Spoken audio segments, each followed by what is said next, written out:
আজকে আমরা যুবক হয়ে আমাদের যে যুবক তার পরিচয় আমরা এই যে মুছে দিচ্ছি। আমরা যে ছেলে মানুষ, আমরা যে পুরুষ মানুষ, এটা আমরা এই যে মুছে দিচ্ছি। আমাদের মনে হয় না যে আমরা পুরুষ মানুষ। যদি পুরুষ হতাম, যদি সত্যি করে মুসলমানের যে সন্তান, যে যুবক হতাম, আমরা মেয়ে লোকের পিছনে ঘুরতাম না।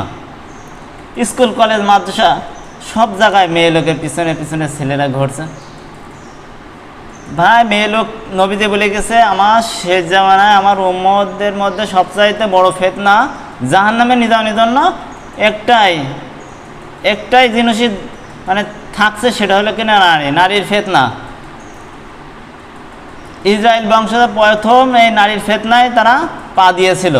এই নারী ভয়ানক, এই নারী থেকে বেঁচে থাকো। এই নারীর ফিতনায় পড়লে যুবক তুমি ধ্বংস হয়ে যাবা। তুমি এই নারীর ফিতনায় পড়লে তুমি ধ্বংস হয়ে যাবা।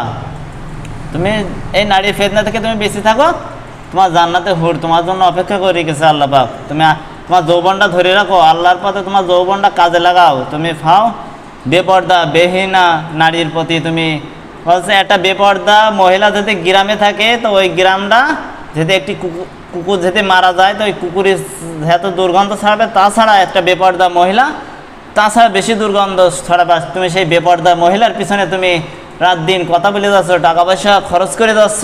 এটা তুমি যুবক মানুষ নয়, তুমি তো যুবক মানুষের নামে কলঙ্ক। তোমার এটা মানায় না। তুমি তো পুরুষ না মানুষ হয়েছ, তা তোমার এটা তো মানায় না ভাই। যুবক মানুষ তুমি কেন তুমি একটি নারীর পিছনে ঘুরবা? তোমার কি নবীর ইতিহাস পড়া নাই? ইউসুফ নবীর ইতিহাস পড়া নাই? ইউসুফ নাই যে তুমি নারীর জন্য তুমি সেভ করছো, দাড়ি কাটছো, তুমি নবীর সুন্নাত তুমি মানো না কেন? ইউসুফ নবীর দাড়ি দেখে যুবতী মেয়েরা ফল কাটটিকে হাত কেটে ফেলাইছো, হাত কেটে ফেলাইছিল, আর আজকে তুমি নারীর জন্য নিজে হাত কেটে দিচ্ছাও। ইউসুফ নবীও তিনিও পুরুষ ছিলেন, তিনিও যুবক ছিলেন, তিনিও যৌবনে ভরপুর ছিলেন, আর তুমিও যৌবনে ফিতনা দেখছো। তুমি যুবক নামে তুমি কলঙ্ক, তুমি পুরুষ নামের কলঙ্ক। তুমি তো পুরুষ নয়। যদি পুরুষ যদি হইতে, তাহলে তুমি নারীর পিছনে ঘুরতে না, নারী তোমার পিছনে ঘুরতো। নারী তোমার পিছনে ঘুরতো, তুমি নারীর পিছনে ঘুরতে না। তুমি তো যুবক মানুষ নয়। ও আমার ভাইরা, তোমাদের দৃষ্টি আকর্ষণ করে বলছি, তোমরা জাহান্নামের পথে অগ্রসর হয়েও না, জাহান্নাম থেকে ফিরে এসো আল্লাহর পথে। এই যৌবন বয়সে তুমি ইবাদত করো। এই যৌবন বয়সে যদি এক রাকাত কেউ নামাজ পড়ে, মুরব্বী বয়সে, বুড়ো বয়সে তার 70 রাকাতে সমান পড়া লাগবে এক রাকাতে। এই বয়সে যদি আমরা নামাজ পড়ি, আল্লাহর ইবাদত বেশি বেশি করো, যৌবন বয়সটা তুমি কাজে লাগাও।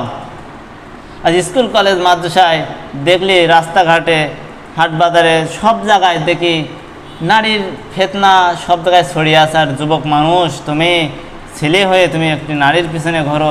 স্কুল কলেজে যায়, বাড়িতে বলে যায় গিয়ে আমাদের স্পেশাল কোচিং আছে, আর আমরা গার্জিয়ানরা যাও মা কোনো সমস্যা নাই। এই যে মেয়ের স্পেশাল কোচিং, এখন শুক্রবারেও স্পেশাল কোচিং করে।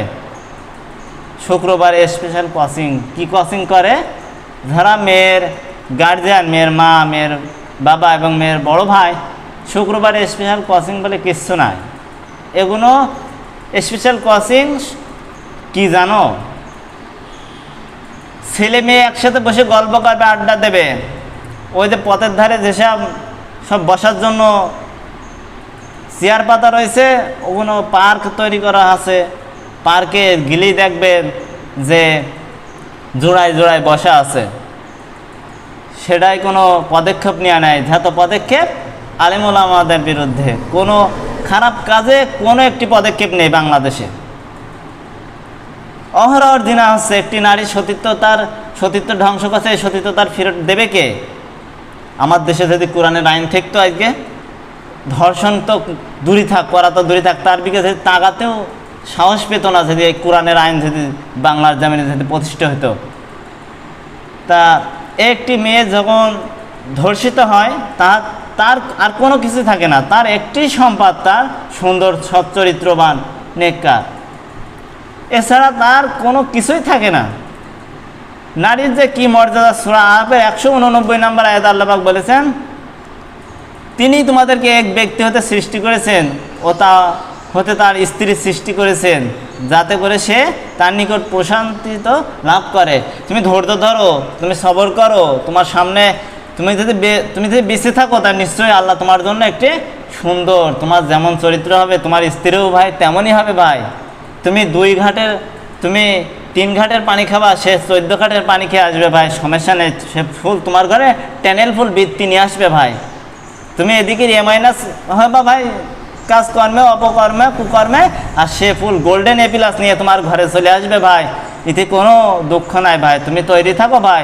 আর তোমার চরিত্র যদি ভালো থাকে তা নিশ্চয় তোমার স্ত্রীও আল্লাহ পাক দিনদার স্ত্রী তোমার কপালে রাখবে ভাই। তুমি যেমন হবা তোমার স্ত্রীও ভাই তেমন হবে ভাই। এই জন্য বলছি তোমরা খারাপ পথ থেকে যুবক ভাইরা তোমাদের দৃষ্টি আকর্ষণ করে বলছি ভাই, জান্নাতে যদি যেতে হয়, যদি হুরির সাথে আমাদের যদি আল্লাহ পাকের রহমতে যদি দেখা আল্লাহ পাক করাতে চান, তাহলে আমাদের কাজ না করলে তো হবে না, কাজ করতে হবে না। তাই আর এই রাস্তাঘাট কি বলবো ভাই, এই যে মেয়ে লোক যেভাবে থাকে, মেয়েরা ছেলেরা আড্ডা দেয়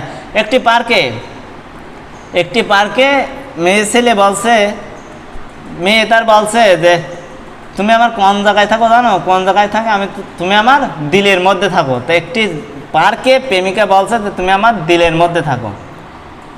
প্রেমিককে বলছে তুমি আমার কোন জায়গায় থাকো জানো, তুমি আমার দিলের মধ্যে থাকো। এবার প্রেমিকা বলছে